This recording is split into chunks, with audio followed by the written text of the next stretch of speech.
En faisant brûler un fauteuil, la chaleur dégagée décompose le tissu et la mousse avant même qu'ils ne brûlent. La fumée, pleine de combustible, s'élève alors vers le plafond. À mesure que la température monte, les trois composantes du triangle du feu, le combustible, l'oxygène et maintenant la chaleur, se rejoignent. Si la pièce est hermétiquement fermée, il n'y a pas suffisamment d'apport d'oxygène pour développer l'incendie. Dans la pièce, les flammes se font plus petites, mais la fumée est alors gorgée de combustible et de chaleur. Il suffit que quelqu'un ouvre une porte ou casse une vitre pour alimenter le foyer.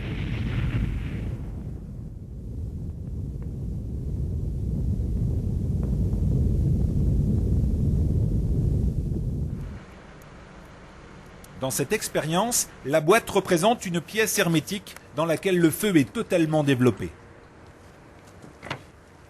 En fermant la porte, le feu va perdre l'oxygène nécessaire à sa vie.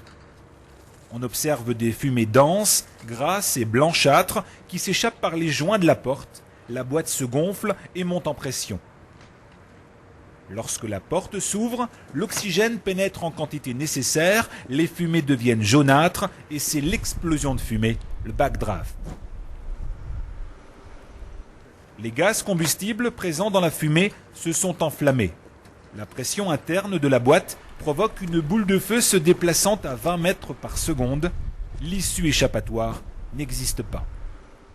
Afin de se protéger d'un backdraft, il est important d'en connaître les signes annonciateurs. En effet, le volume clos laisse échapper des fumées par les interstices et le bas des portes.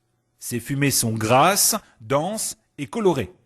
La chaleur est perceptible derrière les parois et les sons sont assourdis. Enfin, les vitres sont noircies et aucune flamme n'est visible.